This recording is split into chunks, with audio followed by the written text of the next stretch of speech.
Dans le sud-est de l'Espagne, des cultures intensives à perte de vue. Cette région semi-désertique est la plus grande productrice de fruits et légumes en Europe.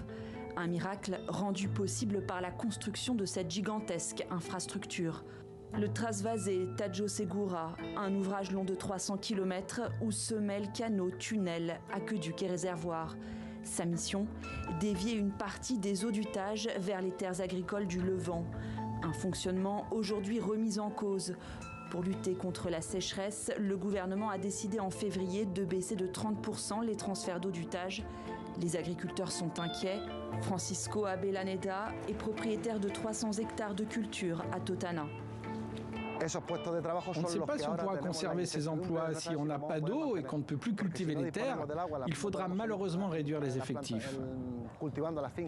La réforme pourrait entraîner l'abandon de 12 200 hectares de culture, soit une perte de 15 000 emplois. Le plan du gouvernement doit permettre de faire remonter le niveau du Tage.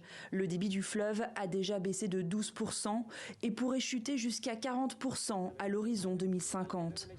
Alcocer est situé près des réservoirs où est pompée l'eau envoyée vers le sud-est.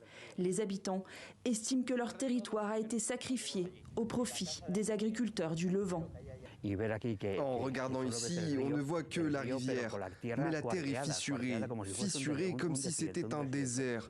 C'est une honte, parce que c'était la zone la plus fertile. Comment maintenir une agriculture compétitive tout en préservant le fleuve? Le gouvernement promet de développer les alternatives, comme la désalinisation d'eau de mer. Une solution coûteuse et gourmande en électricité qui laisse les agriculteurs sceptiques. Pour les écologistes espagnols, c'est tout un système qu'il faut revoir. Le fait de dépendre de ressources extérieures peut être une solution temporaire, mais sur le plan hydrologique, ce n'est pas viable. L'Espagne, potager de l'Europe, une page qui pourrait bientôt se refermer.